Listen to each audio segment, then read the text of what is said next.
So please join me in welcoming Karla. Hello, everyone. I hope you enjoyed Eleanor's keynote this morning about complex systems and the way they interact with humans in particular. So today I'm going to talk about everyone's favorite security interaction with humans, which is phishing. A little bit of background for me, just to recap. As he said, I do a lot of internal phishing at Stripe. It's actually a side project for me. I typically defend our users, and internal phishing is more about defending the company. But I've actually run a bunch of these tests in the past, and they've been scarily successful, so I wanted to share the things that I learned from doing that, and hopefully we can help improve the industry as a whole. So let's chat about what phishing really is, just again as a recap. It's a pretty big space, and there are a lot of different targets and a lot of different actors. There's been a couple of historical, very large phishing campaigns. You've probably heard about them. In 2011, RSA was actually phished via social media. They had a flash malware bug in Excel that they exploited, and they used that to compromise the Secure ID 2FA database. So those RSA tokens, the physical ones that you have, they compromised the master keys for that. You can see how this could be a problem for security as a whole. In 2014, ICANN had their centralized zone data system spearphished. The admin credentials for that were stolen, so that kind of compromises a lot of the integrity of the internet. And also in 2014, Sony had some Apple ID phishing via email verification for Apple ID, and that's what led to the whole North Korea, the interview, that kind of hack. And that's very interesting to me, because that's actually why Stripe started doing these campaigns in the first place. We took payments for that movie, and given that we had the potential for North Korea to be phishing us, we thought maybe we should do some phishing of our own. So for this talk, I'm going to cover a specific set of cases, and that's those where you control the platform of your targets.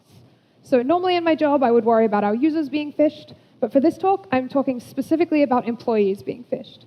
These are cases where you have more control over the person who's actually being targeted.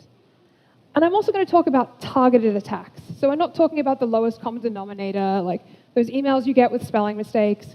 We're going to talk about emails that are specifically targeting the company that you're trying to protect. And we're going to do this in 3 sections. First of all, I'm going to talk about the psychology of phishing, why people fall for it. Then I'm going to talk about phishing at Stripe, what we learned, what we did.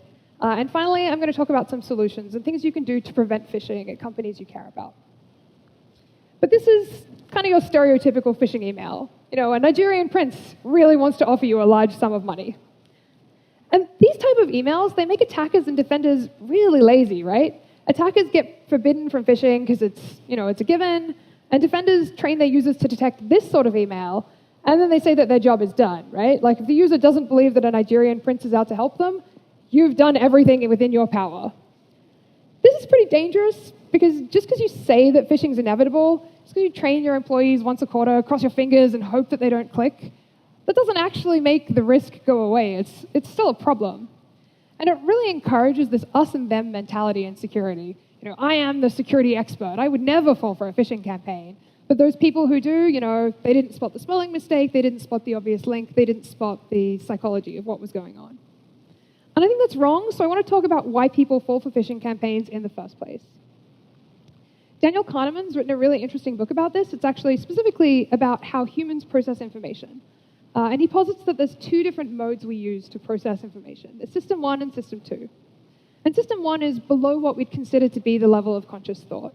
If you've been driving on the highway and the car in front of you stops suddenly and you swerve or slam on the brakes, you didn't think about the fact that you were going to swerve or slam on the brakes before you did it. It just happened. That's your System 1 mode of thinking. It's fast and it's instinctive. On the other hand, if you've made a large investment, you've made a list of pros and cons, you've tried to decide which list is longer than the other, that's System 2. It's much slower and more methodical. And System 1 is really important because it operates very fast. And if you're on a highway, you don't want to weigh up the pros and cons of swerving. You just want to do it because you don't have enough time to spend on that processing. But the problem with System 1 is it's pattern-based, which makes it emotional and it's gullible. And those patterns aren't within our control. It's just whatever your subconscious decides is important. System 2, on the other hand, is much more rational and skeptical because you consciously think through the decisions that you're making.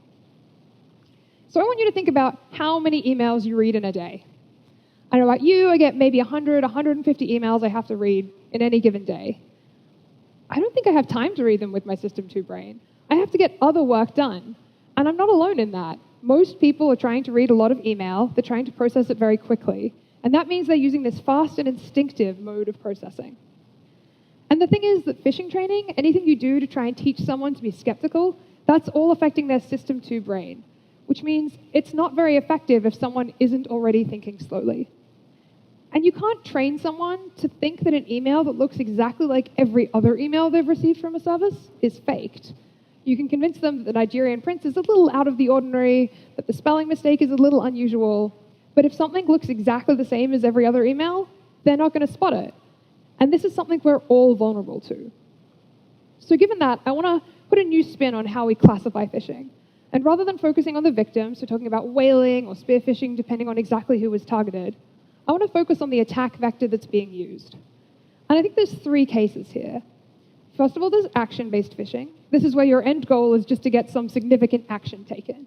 Maybe you convince someone on the finance team to wire $10 million offshore. That's your end goal. You don't want anything else. There's exploit-based phishing, which is where you maybe use flash malware in Excel or other sorts of malicious attachments containing malware. You use those to get code execution on a machine, and from there you pivot to whatever you actually want to do. And finally, there's credential-based phishing. This is where you email a user, you convince them to go to your fake website, type in their credentials, and then you use that information to in turn get more valuable things.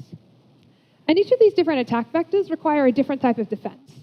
For action-based phishing, maybe you do something like, say, if you're wiring a bunch of money offshore, 2 people have to sign off on that. For exploit-based phishing, if you control the endpoint, like you do for employees of your company, you can require that people only install certain software, or you can restrict installation of software you're unfamiliar with. You can patch machines very quickly. But we don't really have a great solution for credential-based phishing. How do you stop someone from typing their password into some random site? It's pretty challenging to do. So I'm going to focus on how we can fix that in this talk.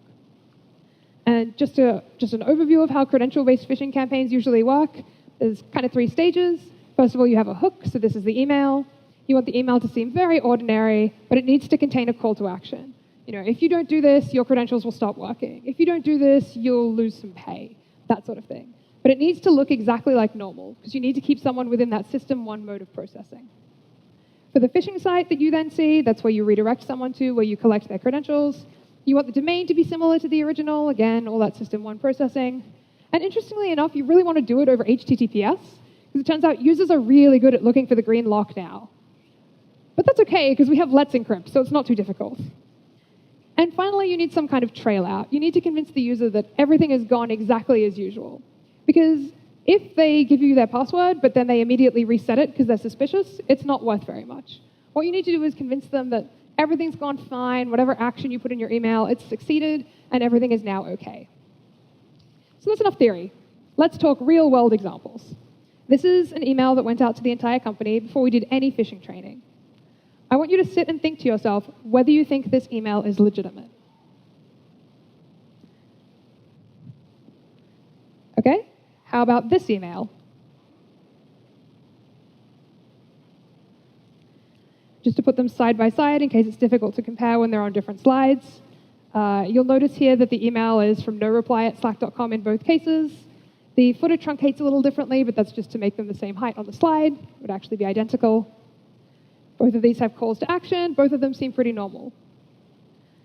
In this case, the right email is real and the left one is fake, but there's no way for you to know based on the information in this slide, short of knowing exactly which email Slack sends. And it turns out to send this email, I actually had to get permission from our VP of engineering. If you phish the whole company, usually you want to make sure you're not going to get fired for doing so. Kind of helpful. So I told him, I said, hey, you asked me to send to build a phishing campaign. I've just built one. I just sent it to you. Let me know what you think. Is it okay for me to send? He looks at it. He clicks the link and he goes, wait, I know what this is. He knew that I was going to send him a phishing email, and he still saw the email and clicked on it. He's the VP of engineering who knows full well what a phishing email should look like. He's quite technical. And this kind of leads to a really interesting point that I don't think we talk enough about as an industry, but the easiest way to build a phishing email, just clone a real one. Why write your own from scratch? People send you all this beautiful looking HTML, just modify it to point somewhere else. I built this entire campaign in less than a day because we had a bit of time crunch for this particular situation. Now, the actual end-to-end conversion rate on this wasn't very high because I hadn't figured out the whole HTTPS thing, so people got really skeptical when they got redirected to an HTTP site. But the email itself was quite effective. But an interesting thing here is that this exact campaign isn't actually possible anymore. Many companies, including Slack in this case, have started to adopt domain protections, which make it harder to spoof email from them. In this case, they actually have SPF turned on. I'm not going to go into too many details on these policies, but essentially they restrict the IPs that can send mail from slack.com. They also have DKIM signing turned on, so they use public key cryptography to sign their emails, but they don't have a DMARC policy, which makes the DKIM not that useful. Essentially, DMARC lets you enforce that emails from your domain are signed, and they're not doing that. But the most important takeaway is we have these policies, and maybe they make it harder to spoof email from a given domain, but the recipient's mail server needs to know to check for them. They're not built into the protocol. And that's not the case for all recipient mail servers by any stretch. Let's go back to some real-world examples, though. Well, fast forward several months. There's been some more time. Everyone's seen a phishing campaign before. I wanted to say, well, I got some information from Slack, but code exec would be way more interesting. Why don't I try and fish for GitHub credentials? If I have GitHub credentials, I can add code to the code base and hopefully get it deployed by some engineer later on. So the interesting question here was, is this message legitimate or not? It's actually a legitimate message that GitHub will show you. It tells you you need to reapprove your SSH key in certain situations. But it's not an email that they'll ever send. You'll usually see it when you try and commit code. However, the SSH key fingerprint here, that is real. It really was any given person's public SSH key fingerprint. And people told me that they used this to determine that the email was legit. No one else would know their fingerprint, so the email must be real. But GitHub have an API for pulling public keys, so I can just generate fingerprints based on that. It's quite important that you pay attention to which pieces of information in an email are actually authenticated, which things you think are secret are not really. And the email presented an interesting challenge from a scientific perspective. Should I send it in plain text or in HTML? GitHub send all of their transactional emails in plain text. They send some marketing emails in HTML because typically people like pretty emails, but their transactional ones are entirely in plain text. And this was a really interesting thing for me. Should I try and get the highest conversion I can using HTML, or will people be skeptical that this email looks different to all the other emails that they get from GitHub? So I ran an A/B test. 50% got plain text, 50% got HTML. We saw about 10% conversion on the plain text email. And we saw closer to 50% conversion on the HTML one. Turns out all those marketers are right. People really like pretty things. And those emails, I cloned them to look like GitHub's website. So they still didn't look that out of the ordinary. But I thought it was pretty interesting that emails don't need to look like the real emails from a service to be effective. This was the phishing page that I used to harvest credentials in this case. So there's the two of them side by side. Both of them are really hosted by GitHub. The one on the left is obviously the real one, and the one on the right is a phishing page. It's logln.github.io, in case it's hard to see from the back. And this is because github.io is GitHub Pages. It's user-hosted content. And at the time, foo.github.com, if it didn't exist, would redirect to foo.github.io for historical backwards compatibility reasons. So if you hovered over the link in the email, it looked like it went to login.github.com. That's pretty hard for a user to detect. And that subtle domain difference, .io is user-hosted content and .com is real content, that's really hard for users to know. How am I, as someone who never uses GitHub Pages maybe, supposed to know that .io is user-hosted content? You really need to make it obvious to your users whether or not they can trust a given domain. And I decided to do some more science on this campaign as well. So I had quite detailed analytics. I knew when people opened emails, when they typed things into the password field, and when they submitted it. And this was cool because I could tell whether or not someone was typing into the field or pasting into the field, like they would if they used a password manager. And in fact, we install password managers on every employee's machine when they start at Stripe. We train them to use them, we tell them to use them. 50% of the people who fell for this campaign copy-pasted credentials into this page. So they went to a page, they were told by their password manager that it wasn't the right domain, and they ignored that advice and did it anyway. And it's not that surprising if you think about the number of times you've seen Chrome say, I've disconnected from one password, can't really help you now, you need to restart your browser. That's painful for users, and they work around it by just ignoring what their password manager says after that. And finally, for completeness' sake, this is the trail out page that I had. This is hosted on real GitHub. It's a page that's related to the email you'd have seen, and it shows that your keys are okay, and it'll have the same fingerprints as the one that was in the email. And it's at this point in time that people start to mention 2FA to me. You're phishing, but I'm safe because I have two-factor authentication turned on. There's no way you could get me. So if you use TOTP 2FA, that's Google Authenticator, Authy-style, I can just phish for that as well. It's just another piece of credential. Oh, it's just another credential. Sure, I'm only going to be able to log in once, but that's probably enough for me to pull any information I need.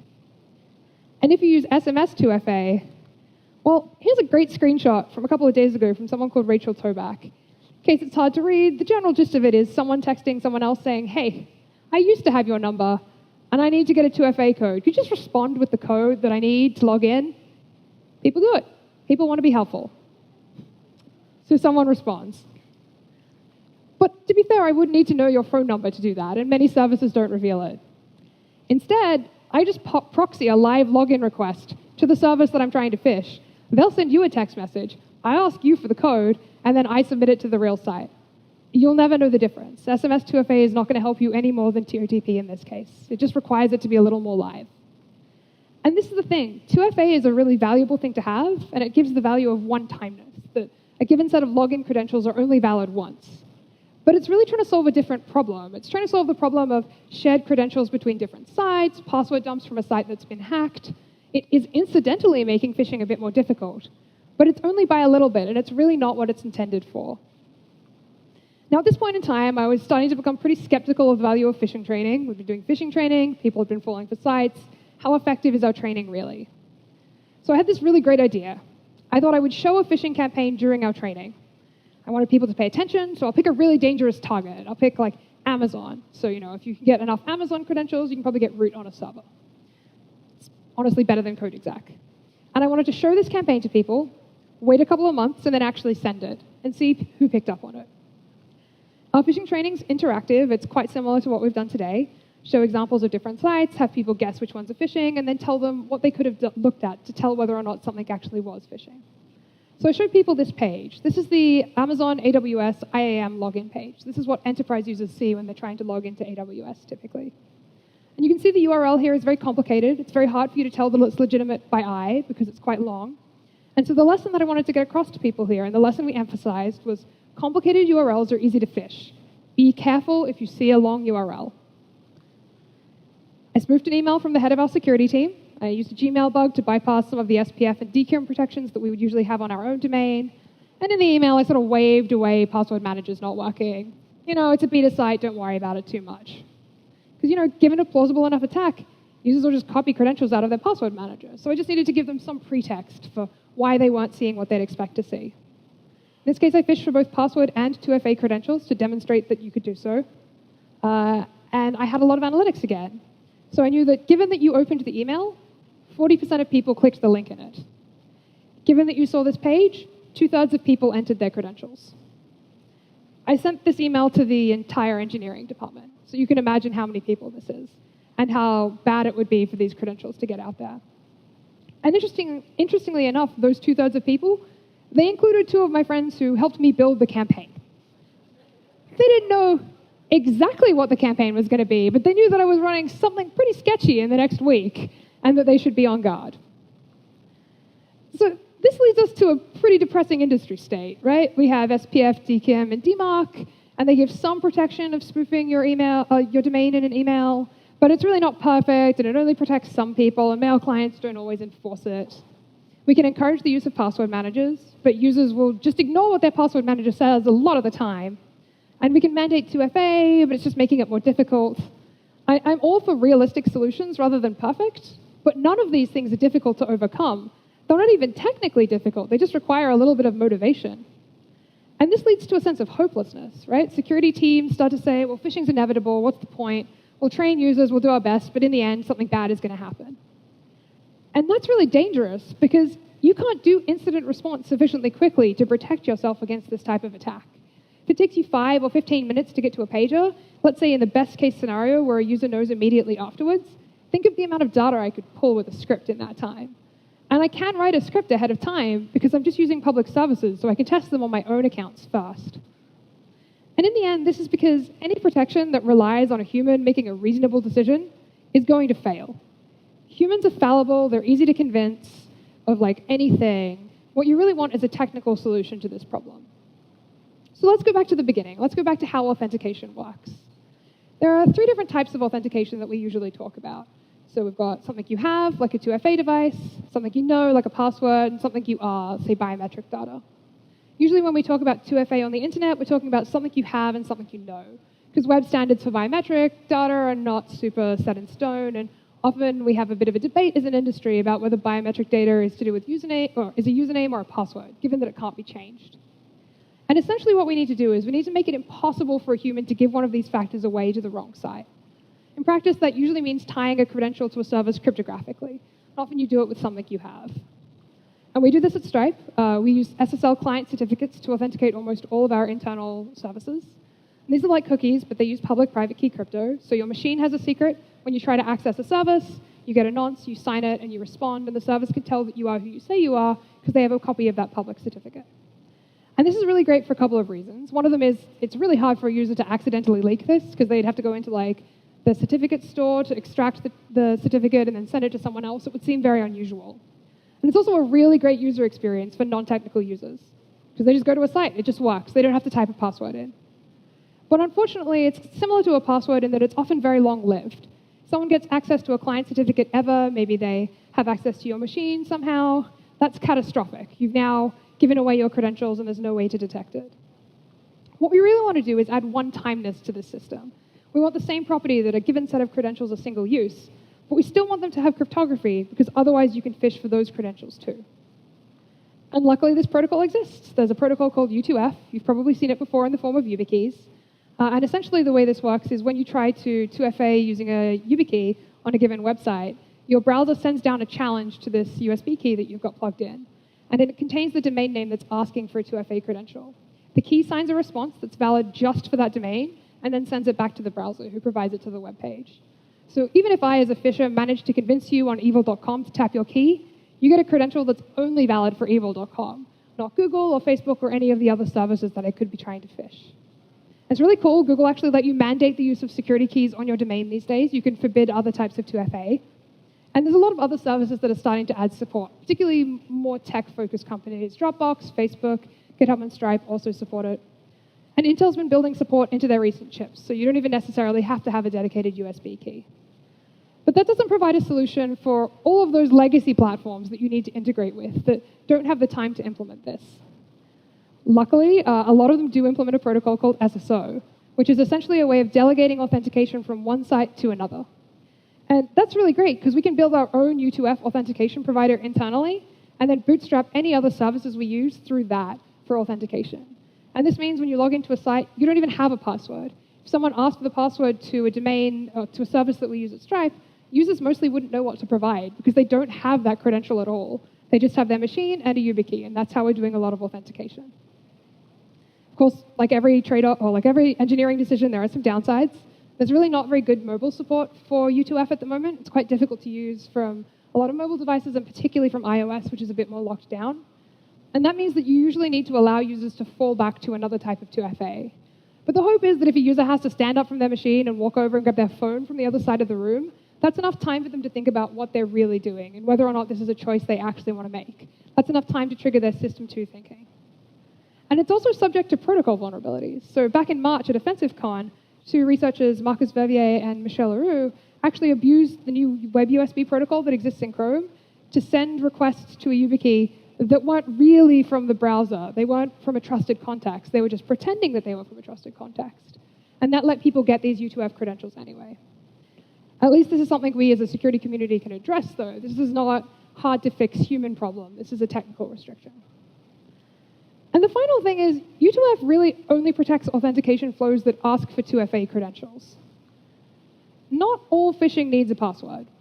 So who remembers the Google Docs attack from about a year ago? There was a worm, it went round, everyone got to discover what hhhh@mailinator.com was.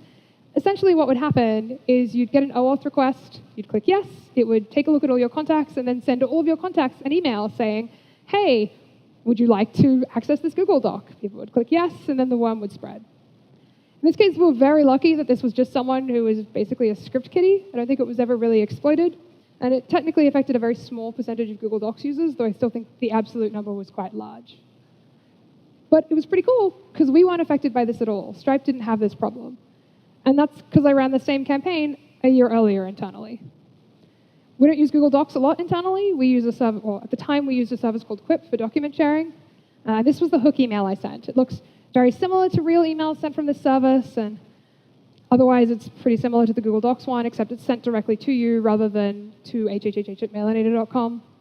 And I thought this campaign would be way too cliched. You know, the CEO is emailing you about compensation, the sender of the email isn't right because SPF and DKIM were set up correctly on this service.